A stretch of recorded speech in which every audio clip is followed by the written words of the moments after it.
When you're building out your pitch deck for your Series A round, there's going to be a lot of things that carries over from your seed round. Your messaging, your problem, your solution, at least hopefully, unless you've pivoted. But in your Series A pitch deck, you're going to have 3 slides that are wildly different, that really speak to the new gravity and the scale of the business, so you can prove that you're ready for a Series A.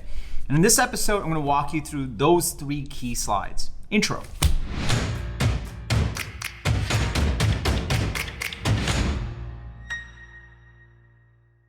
What's up, everybody? Welcome to Unstoppable. I'm TK, and on this channel, I help SaaS founders like you accelerate your path to the next stage of growth with an unstoppable strategy. If you are new to this channel, I drop a video every Sunday, Wednesday, and Thursday or Friday these days. It's one of those 2. 3 episodes a week on growing SaaS businesses. So if you are a SaaS founder, I encourage you to hit the subscribe button and that bell icon. That way you'll get notified every single time I drop an episode with the TK energy. And if you're already part of my SaaS go-to-market coaching program, if you're part of this community, welcome back. It's really great to see you over here. All right, so I remember when I was raising my Series A for ToutApp, my last SaaS business, I was building out the pitch deck and everything just felt different. The seed round was a lot easier. The seed round was all about, all right, we have a product, it's email productivity, a bunch of people can use it, we have revenues that's slowly starting to come in through inbound, give us money. Super easy. By the time we were raising the Series A, we were in marketplaces, we were going after a much bigger TAM, we were going after enterprise salespeople specifically. We had marketplaces, we had inbound, we were starting to do outbound, we had a self-service business, a sales-driven business, we had significant revenues, we were going after the Series A. There's a lot of stuff that came together. And you could just feel the weight of that. You had to communicate that story in the right way. And I had to raise my hand. I had to say, you know what? I got to get help on this because this feels wildly different. And I'm glad I did, because that's why it worked out. That's why we were able to raise our Series A and go on and raise our Series B. So in this video, I'm going to walk you through what I learned so that you can get through it faster. I'm going to walk you through the 3 slides that you absolutely must have in your Series A pitch deck. So if you're excited, you can go ahead and smash that like button and let's go to principle number 1, slide number 1.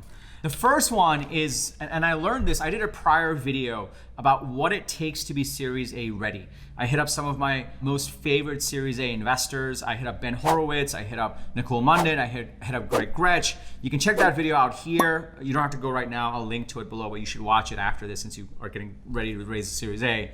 But what they said, what mattered the most to them for Series A readiness was consistency in revenue. That was it. The consistency in the metrics, starting to see that, okay, they're getting closer to a real business. It doesn't have to be perfect, it doesn't have to be amazing growth, but consistency was key. So the first slide you really want to dig into for your Series A is your traction slide, which makes sense. You have that in your seed deck. But what you really need to be able to show is that there's some level of consistency, whether it's in terms of number of users or some atomic unit that is consistently going up, or revenues being the biggest one. And what you want to show is that there's consistency month after month. Investors, especially in a Series A, they don't want to see spikes going up and down unless you can really explain it. So you really want to show that, look, month over month, we've consistently had growth in this big unit that we've been focused on in the seed round. Ideally, it's revenue, because 70% plus of companies that raise a Series A today actually already have revenues. If you don't have revenues yet, Series A might actually be hard for you, especially in B2B SaaS, which is what I focus on. So what you want to be able to show in this traction slide is consistency in the revenue, ideally. And also, you need to be able to talk to and explain how you're doing it. Investors don't just want to see the consistency, they also want to understand that you understand what's going on. It's not some fluke, it's not some crazy thing. You understand how you're generating demand, what your go-to-market machine looks like, what your ICP looks like, all the things that we talk about in this channel on how to build, right? So you want to show that in this slide, in this traction slide. Key things here: show that big metric, show that it's consistently going up, and show how you're getting it, or at least explain and talk to how you're getting it. That's the first slide. That's super important and ends up being a lot more meatier in the Series A side. Just wait till Series B, then it's gonna be multiple slides on your go-to-market, and that gets really fun. The second slide that's super important is not quite a slide, but it's a core message that's gonna be thought about and asked about subtly through the whole presentation that you're doing. And that's essentially your ask slide, and really the question of how much are you raising? VCs will almost always ask you, and it's almost always a trick question. They want to understand like how you're thinking about the fundraise. Are you expecting a certain valuation? As a first-time founder, the one thing I didn't understand was essentially I was selling a piece of my company and we were trying to figure out a price. Like, forget the fact whether it's worthy or not, whether it's the right idea or not, but ultimately it's a sales conversation. You're selling a piece of your company. And so the investor's like, all right, how much does this cost? I want to know if I can afford it. I want to know if I can write that size check based on my fund size. I want to know if the valuation expectations are reasonable. And then I want to know if this is a worthy enough product to buy, essentially, right? One of the things you're really going to have to get ahead of is understanding how much you're going to be raising. So, on average, a Series A is about $9 million. I read that recently. I think it was a YC article. And I've seen higher, but ultimately, here's the rule of thumb.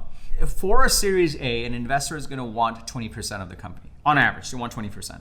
Maybe they'll go up to 25% if there's a little bit more risk involved. And if it's a super competitive deal, they'll go down to 15% of the company.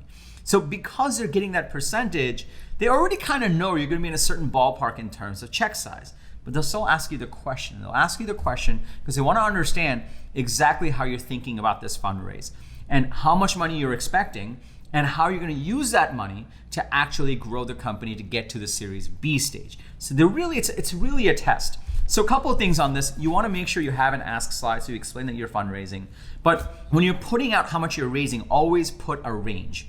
Put a range because sometimes investors have a limit on what kind of check size they can write. They have a limit on what kind of valuation sensitivities they have. There's a whole bunch of things. So what you want to do is you don't want to box someone out. You want to say a range like 3 to 5 million or 5 to 8 million or 8 to 10 million.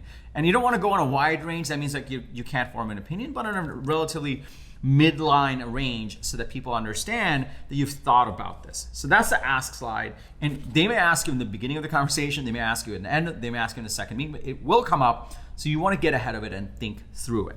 Now, before I go to slide number 3, let me just pause here for a second. If you're starting to see the power in just these two things, these two slides that are super important in your pitch deck for your Series A, can I just get a yes in the comments below? Also smash that like button if you haven't already. Also, if you're in the process of building out your SaaS business, going towards a Series A, thinking about growth, and also building out a pitch deck, I invite you to download my 5-point growth strategy guide. I'll tell you more about it at the end of this video. I'll also link to it below, but let's go to the next slide. So the next slide you want to do is your use of funds slide. This can also be your financial slide or your growth projection slide, whatever you want to call it. But there needs to be a slide that shows how you're going to grow the business. And what investors want to see, there's a couple of things that are really going on here. They want to understand what the past performance looks like, the health of the company. They also want to understand if you say you're raising a certain amount, they want to see how you think you're going to actually put that money into play. And they want to see what the growth projection looks like to see, well, will this person over the 12 to 18 months that they're going to spend this money get to a Series B level? Because the investor is really trying to figure out, is this a good thing? If I put money into this, are they going to get to that next milestone? Will they be able to raise again? Because if those things can't happen, then they lose their money, essentially, right? So you need to have a use of funds slide or financial slide or financial model slide that really articulates like, look, here's how we grow. Here's how our go-to-market machine works. Here's how we're going to put in $1. Here's how we're going to get $2 out of it, or maybe $1.50, whatever it is. And here's how we're going to deploy that cash, and here's how we're going to ramp to get to this next level of growth. Now, I don't know about you, but I wasn't the greatest in financial modeling. So I raised my hand and I asked for help. And I encourage you to do that as well. There's a whole group of people that are part-time CFOs, part-time CPAs. There's experts in financial modeling that can actually sit down with you and build out an Excel spreadsheet of how you're going to grow the business. They'll reverse engineer your go-to-market machine. They'll figure out what channels require how much money, your CAC, your LTV. And based on that, on how much you're raising, they'll be able to help you think about how you're going to grow. Do not try to fudge this. Do not try to do this on your own. Don't take a master class on it. It's just not worth it. Get an expert because there's so many nuances that go into this. And if you actually get this down and you really get a compelling financial model and a slide that you show it, honestly, like for the fundraising, it's great, but also in terms of understanding the levers in your business on how you're going to go to market, how you're going to drive that growth, you understand a lot more as well. It's super, super powerful. So those are the 3 most important slides. Number 1, show the traction slide with the consistency in revenue. Get specific on that. Number 2, have the ask slide and also just understand and signal how much you're raising in a range. And number 3, have that financial slide and really think about the growth levers and show how you're gonna put the money into play and get to the point where you can go raise a Series B. Those are the 3 biggest things that you'll wanna address in your Series A pitch deck. Now, these are the 3 most important slides. If you're building out your full pitch deck and you want to understand what all the other slides are, I did another video on the 12 slides that you need to have in your entire pitch deck. It's a more broader overview. So you can check that video out over here, and I'll also link to it below. Additionally, there's a bunch of stuff that comes together, right? In order to get to Series A, you need to get your product strategy right, you need to get your market strategy right, your go-to-market strategy right, your funding strategy. So all of these things, I have a bunch of videos on this. I've encapsulated it into my SaaS growth guide. I encourage you to download that. It's completely free. It has all the resources you need to really get that one-page strategy and get all this stuff in order. It links to all of the key videos that will help you figure this out. So you can grab a copy of that by going to getunstoppable.com/strategy, or just follow the link below. All the videos I mentioned will be linked below as well, all the resources for you. If you got value from this video, be sure to smash that like button. If you haven't subscribed already, be sure to hit the subscribe button and that bell icon so you get notified every single time I drop an episode. At this point, it's almost every 2 days or so I drop an episode to help you grow your SaaS business faster. If you're looking for help in growing your SaaS business, I do run a coaching program. I'll link to that below as well. Feel free to check that out, and it'll help explain how I work with founders to help you grow faster.